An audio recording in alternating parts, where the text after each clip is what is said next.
This is your father figure, the dad who listens and actually hears you. Um, Take your time. I'm not going anywhere. I, I don't know if I should be calling. If you felt the need to dial this number, then you absolutely should be calling. That's what I'm here for. It's probably stupid compared to other people's problems. Your feelings matter just as much as anyone else's. Why don't we start with your name? It's Laura. It's nice to meet you, Laura. You know, sometimes the hardest part is just picking up the phone. You've already done that, which tells me you're braver than you think. I guess so? Would it help if I told you there's no wrong way to do this? You can share as much or as little as you feel comfortable with. I never really talk to anyone about stuff, like real stuff. That can feel very isolating. What finally made you decide to call today? I saw your number on a poster at school. I've been carrying it around in my pocket for 3 days. That must have taken a lot of courage, holding on to that decision. What pushed you to dial? My parents were fighting again, and I just needed someone to talk to who would actually hear me. I'm listening, Laura. I hear you, and everything you're feeling right now is valid. Do you really mean that? Absolutely. This is a safe space. Whatever you want to share, I'm here to listen without judgment. I think I'd like that. That's what I'm here for, Laura. No pressure, no judgment. Just an old guy with questionable humor and really good listening skills. What's on your mind? We have a dining room in my house. It's super fancy, and it's always set with nice plates and silverware. There's even a chandelier in there. It's the most beautiful part of the house, but we never use it. My dad said we have to keep it beautiful, so when guests come, they can see how good we're doing. Yeah, I guess what I'm trying to say is that I feel like the dining room, like I'm just there for my dad to point at and say, "Look at my beautiful daughter." I don't know if that makes any sense. That makes a lot of sense, Laura. But just so I get a full picture, can you point out some incidences where your dad has made you feel that way? I don't know. It's not just one thing. My dad, he's always angry about something. His job is really stressful, and he has high expectations for us, and I'm grateful for everything he does for us. But it's like he thinks he owns us. And my mom, she's just really quiet. She's a stay-at-home mom, and I'm her only kid. So besides me and my dad, she doesn't have anyone else to talk to. It's like she can't see how bad he's gotten. He talks over her all the time. When I try to speak up, he just tells me to be quiet because I don't understand adult problems. But I do understand. I understand Mom flinches when he slams doors. I know she hasn't had a job since they got married because he says she doesn't need one. That sounds like a difficult environment to live in. And I got into college early. It's a full-ride scholarship to a university on the other side of the country. That's quite an achievement, Laura. You don't sound as happy about it as one might expect. Well, my parents don't know I applied out of state, and my dad picked 2 schools for me that were close to home and told me I could go to either of them as long as I live at home. He bought me a car, but he keeps the keys, and I have to ask him if I want to leave the house. And if I do go anywhere, he tracks my location. Sometimes he even FaceTimes me and asks me to show him around so he can see who I'm with.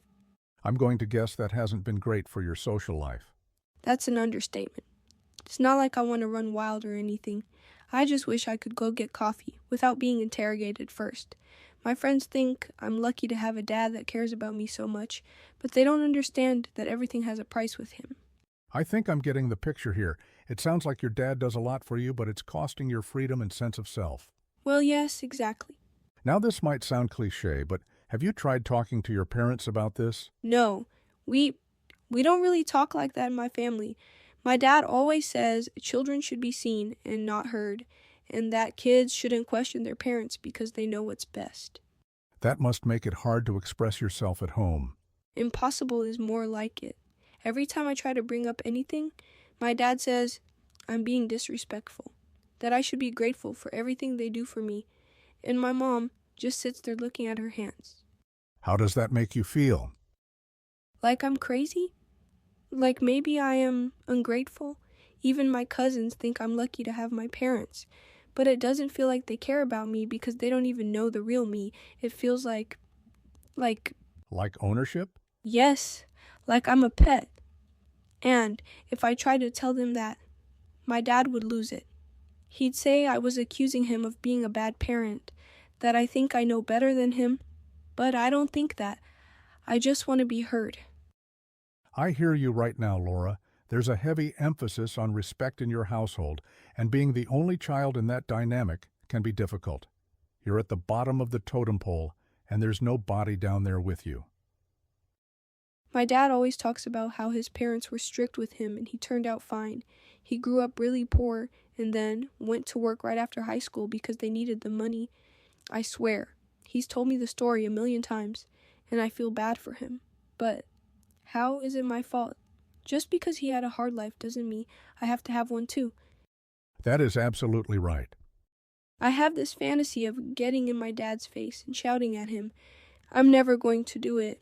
I like having somewhere to sleep at night, but I just want to see the look on his face. And when I'm not angry, I just want to disappear. I pretend like I'm a doll with no thoughts in my head. If I have to exist, then my life would be easier that way. Maybe then I would be perfect, like that stupid dining room.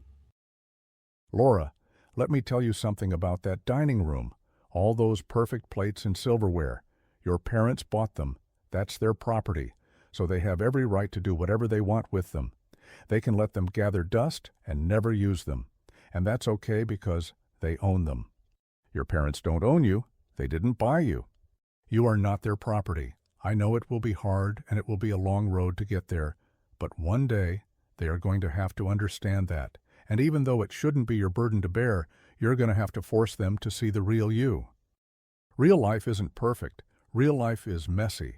Real life is scratched plates and water rings on the table, because people actually sat down and had conversations over dinner. But I don't want to fight with my parents. I don't want to disappoint them. That's going to happen either way. You just have to make sure all the fights are worth it. And disappointment isn't forever. Parents are people too. They can also grow, and their perspectives can change. Your worth isn't in how well you follow instructions. It's in your voice, your thoughts, your ability to question things. Even this call, you reached out because something inside you knows you deserve more than being decorative. But what if I mess everything up? Then you'll learn from it. That's what being human is about. We try, we fail, we grow. Perfect things can't grow. They're static, frozen. But you've got so much potential for growth, for change, for becoming whoever you want to be. So let's go back to the big decision you have to make soon. College? What do you want to do? I want to go. God, I want to go so badly, but my mom, she'll be all alone with him. You feel responsible for your mother's happiness? Is that wrong? To want to leave but feel guilty about it? Those are very natural feelings, Laura. But your mother's choices and situation aren't your responsibility. But what if he doesn't let me go? What if I wish Mom would stand up to him just once. Show me it's possible. You mentioned a scholarship. That tells me you're capable and determined.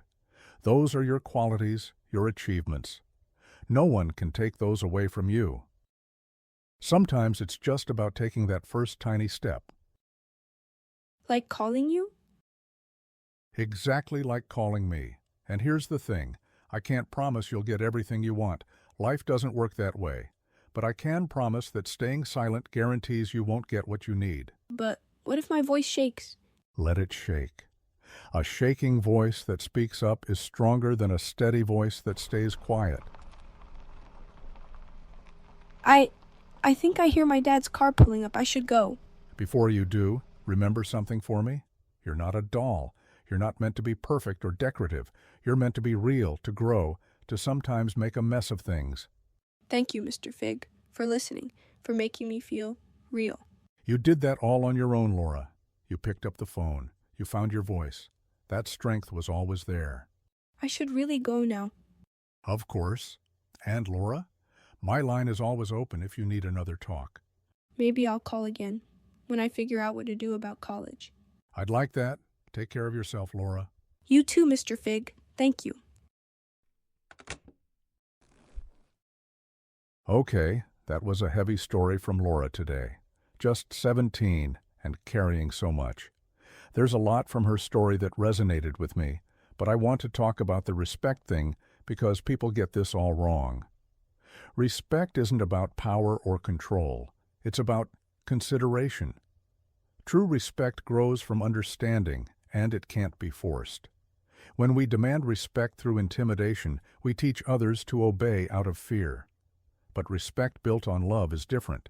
It's a choice, a way to honor someone because we care about them, not because we're afraid of punishment. Kids should respect their parents because they feel loved, supported, and valued. Not because you'll take away their toys if they don't do what you say. Let's teach respect as a gift we give one another, rooted in kindness and mutual care, not power or fear. Being a teenager is hard enough without feeling like a prisoner in your own home.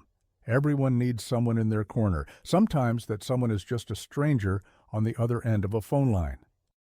Laura, if you're listening, I hope you find the courage to tell your parents about that scholarship. You're one impressive young woman, and I'm proud of you no matter what.